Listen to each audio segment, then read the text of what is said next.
반갑습니다. 미풍입니다. 충격! 대한민국 아파트 언제까지 오르나? 구독과 좋아요 부탁드리겠습니다. 대한민국 아파트 언제까지 오를까요? 네, 정답은 항상 오를 수는 없습니다. 파동에 따라 쉬어가는 구간도 있고 하락하는 구간도 있고 급락하는 구간도 반드시 나타날 겁니다. 그러나 장기적으로는 우상향한다. 그래서 대한민국의 아파트는 항상 오르지는 않지만 장기적으로 우상향한다. 이렇게 보시면 될 것 같습니다. 그래서 파동상으로 보면은 2023년에서 2024년 사이가 일단락이 한 파동이 마무리되고 이후 조정기를 거쳐서 다시 상승하는 국면으로 간다. 이것은 2년 전부터 여러분들한테 정답지 다 알려드렸습니다. 그러면 가장 쉽게 여러분들이 아파트 가격이 언제까지 오를지 쉽게 아는 방법이 있습니다. 네, 짜장면 값 보시면 됩니다. 짜장면 값이 앞으로 언제까지 올라갈까요? 이 물음에 대한 답은 아파트 가격이 언제까지 올라갈까요? 라는 물음과 똑같습니다. 대답도 물론 똑같아요. 그래서 짜장면 값이 하락을 한다 그러면은 아파트 값도 장기적으로 우하향한다 이렇게 보시면 될 것 같습니다. 또 하나, 샤넬 가방이 언제까지 올라갈까요? 이 질문에 대한 물음은 아파트 가격은 언제까지 올라갈까요? 라는 물음과 똑같습니다. 네, 그래서 보니까 월급은 쥐꼬리인데 노조들, 샤넬 노조들 또 파업을 한대요. 가방 가격은 계속 올라가는데 아파트 가격은 계속 올라가는데 내 월급은 그대로인 겁니다. 그래서 아파트 가격이 떨어질 것이다. 무슨 30년 전에 인구 문제를 가지고 아파트 가격이 떨어질 것이라는 그러한 추측과 똑같습니다. 네, 그래서 이걸 투자를 모르는 사람들이 하는 행동이죠. 질문이죠. 그래서 아파트 가격은 계속 올라가고 샤넬 가방은 계속 올라가고 짜장면 값은 계속 올라가는데 내 월급은 그대로니까 짜장면 값, 샤넬 가방, 아파트 가격은 떨어져야 돼.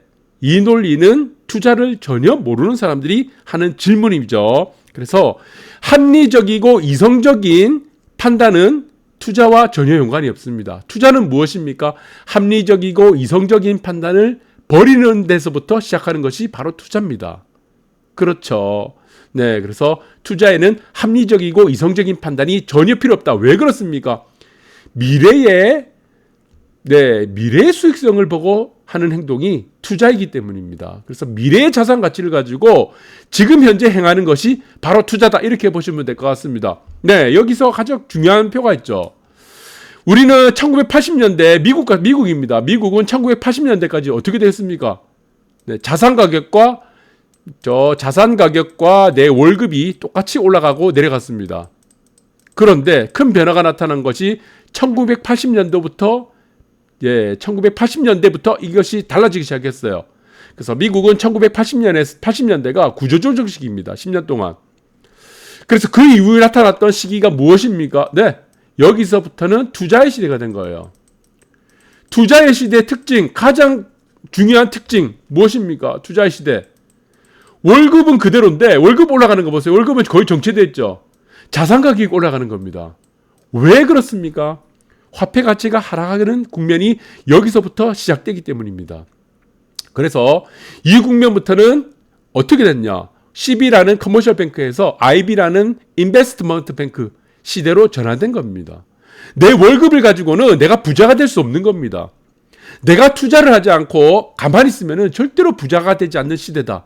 그것이 바로 투자 시대라고 보시면 될 것 같아요. 한국은 언제부터 투자 시대가 됐습니까? 1999년도 이후 IMF가 끝난 2000년대부터 투자의 시대가 된 것이 바로 한국입니다. 그러면 여러분들이 질문을 할 거예요. 월급이 만큼 올라가는 것만큼 내 자산도 같이 올라간다. 이 시대가 되려면 어떻게 돼야 됩니까? 이전으로 돌아가면 됩니다. 어떤 시대로 돌아가면 됩니까? 저축의 시대로 돌아가면 돼요. 그렇죠. 저축의 시대는 자산 가격과 내 월급이 동일하게 상승률이 똑같이 변동이 되었으니까. 그럼 앞으로 시대는 투자의 시대에서 이제 막을 내리고 저축의 시대로 갈 것인가? 네, 정말 어렵습니다. 저축의 시대로 돌아갈 수가 없는 거예요. 여기에는 정부에서 지출하는 정부 지출이 계속 늘기 때문입니다. 사회보장제도, 그리고 SOC, 그리고 복지 지출이 계속 늘어날 수밖에 없는 겁니다. 왜 복지 지출이 늘어납니까? 네, 고령화 시대가 되는 겁니다. 고령화. 사람들이 일어나는 시간은 짧아지지만 생명이 계속 길어지는 겁니다. 그렇기 때문에 이것을 돈을 계속 찍어 바를 수밖에 없다. 초등학교 2학년 정도만 돼도 다 아는 논리입니다. 자산 가격은 아파트 가격은 올라가는데 내 월급은 왜 지금 그대로냐? 이 멍청한 질문을 하는 거는 초등학교 2학년 미만의 아이들이 하는 질문이에요.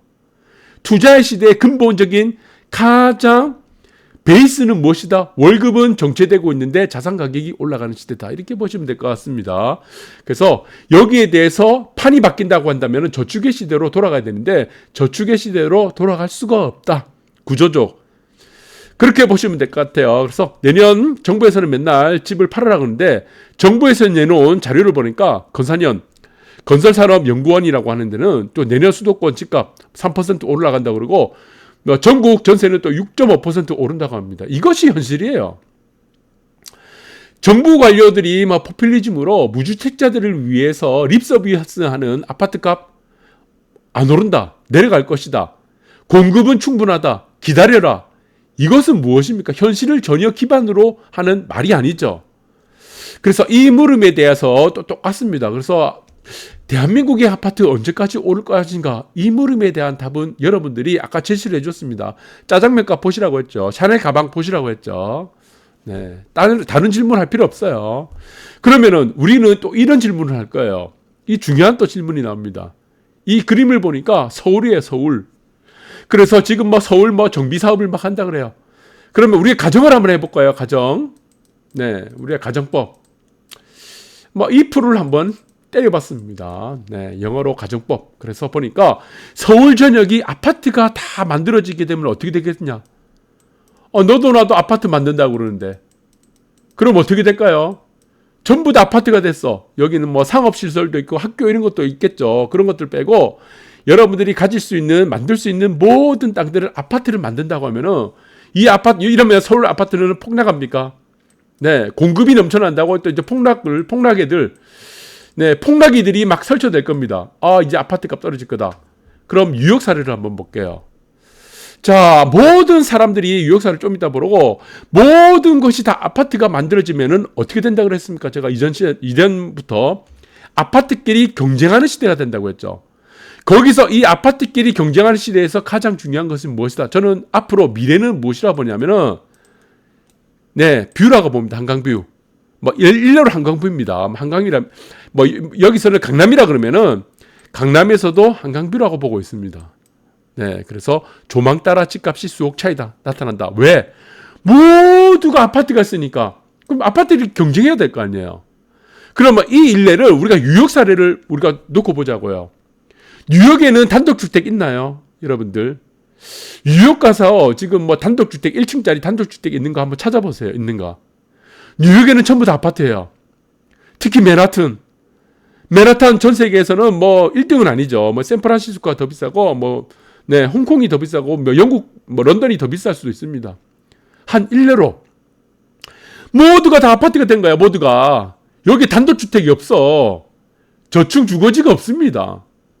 네, 그런데 아파트 값은 어떻게 되고 있습니까? 떨어지고 있나요? 여러분들 여기 한번 놀러 가보세요. 돈 싸들고 단독주택 있는가 찾아보세요. 없습니다. 모두가 다 아파트가 변했어요. 그런데 이렇게 공급이 막 넘쳐나는 거야. 그러면 아파트값 떨어져야 되잖아. 왜 안 떨어집니까? 그러면은 또 여기서 또 재미난 일이 벌어진 거예요.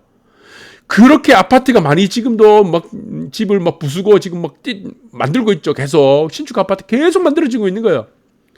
그런데 사람들은 또 맨하탄으로 복귀한다 그래요. 희한하죠. 공급이 넘쳐나고 있는데. 그런데 이 공급이 늘어난 만큼 어떻냐? 수요도 같이 늘어나고 있다는 겁니다. 수요도. 네, 그리고 뉴욕에 보시면은 지금 신축 건물 이거 유명한 건물입니다. 네, 이거 지금 432 파크 애비뉴라는 곳이에요. 432 파크 애비뉴. 그러니까 여기는 번지를 쓴 것 같습니다. 432 번지 정도 같아요. 뉴욕에 맨하탄에 432라는 곳인데 여기가 신축 건물이 딱 들어섰습니다. 뉴욕을 가시면은 건물이 항상 하나입니다. 하나. 네, 건물이 하나죠. 그런데 여기서 반을 쪼개서 여기서는 동을 나눠놨어요. 1동. 대부분이 이렇다고 합니다. 2동. 그래서 여기는 1동, 2동인데 1동, 2동이 붙어 있다 그럽니다. 뉴욕은. 왜? 땅이 워낙 귀하니까. 동을 보통 보면은 대한민국에 보시면 동을 이렇게 두 개로 분류시켜 놨죠. 이렇게. 네. 그래서 여기는 막 규제가 많아요. 그래서 뭐 여기서 뭐 동간거리 뭐 하고 도로간거리 뭐 이런 거리 있는데 이 규제들을 놓고 아파트를 지을 수 없죠. 그러니까 동을 하나 뭉쳐 놨은 거예요. 그래서 여기는 딱 두 굴레로 지금 나눠진 겁니다. 이렇게 1동, 2동. 그런데 여기서 보니까 지금 36층은 204억입니다. 한 36층. 그런데 이 조망권이 보이는 이 바다 보이죠. 그리고 여기서 보면 왼쪽으로 뒤쪽으로 보시면 뭐가 보입니까? 네, 센트럴파크. 네, 유명한 센트럴파크가 보인다. 앞쪽에는 바다 조망, 뒤쪽으로는 공원, 센트럴파크 조망인 이 96층으로 가면 되면 한 뭐 대충 보면은 한 50층 이상에서부터는 조망권이 되겠죠.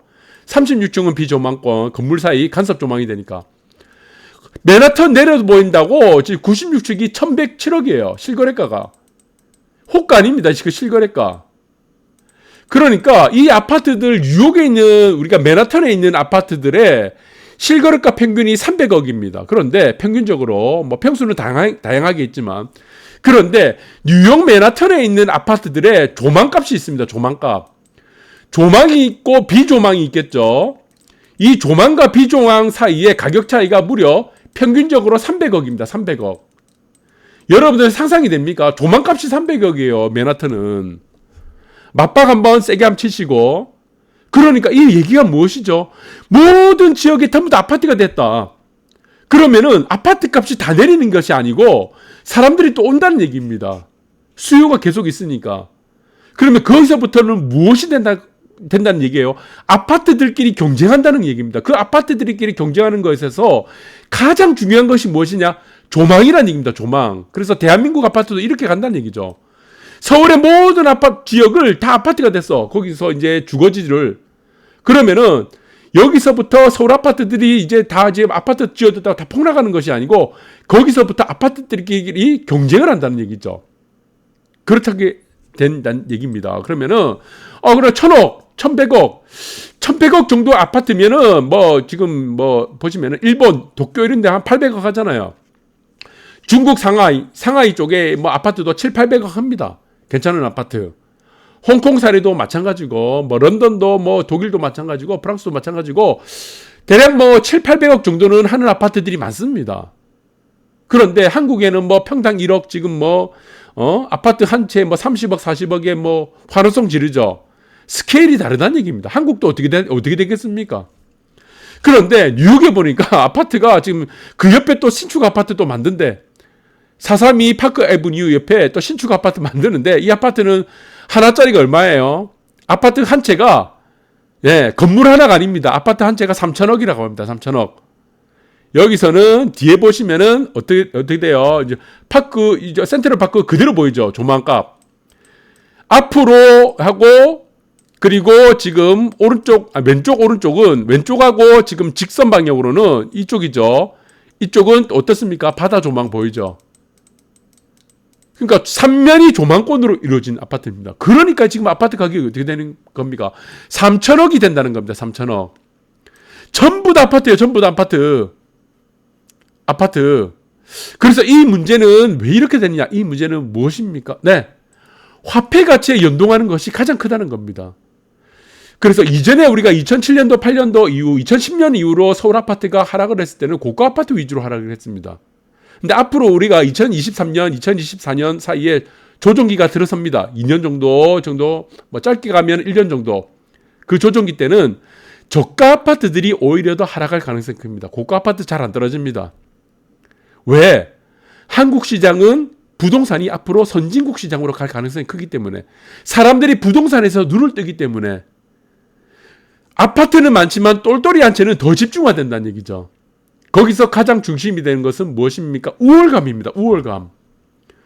층수 따라 가격이 천차만별이 되는 이유가 무엇이죠? 이것은 조망이고 더 좋은 아파트, 더 신축 아파트를 찾는 이유가 뭡니까? 사람들이 샤넬 가방 매는 거하고 똑같아요. 여성분들이 왜 샤넬 가방 맵니까? 그거 아무것도 아닌데. 시장 갑판대 파는 가방이나 뭐가 다릅니까? 생긴 것도 다 똑같은데. 그 중간에는 여기서 가장 중요한 요인을 차지한 것은 바로 우월감이다. 우월감 때문에 나는 1,000억짜리 아파트 사겠다는 겁니다. 3,000억짜리 아파트를 살 수도 있다는 거예요. 네, 이렇게 여러분들 이렇게 정리하시는 것이 나을 것 같다. 그래서 아파트 값은 언제까지 오릅니까? 네, 짜장면값, 샤넬 가방 보시면 된다. 중간중간 조정기는 나올 수 있어도 결론적으로 우상향을 한다. 그것이 가장 중요한 이유가 무엇이냐? 두 가지로 본다면은 부동산이라는 한정성과 희소성 때문이다. 부동산이라는 것은 땅은 절대로 공장에서 생산이 안 됩니다.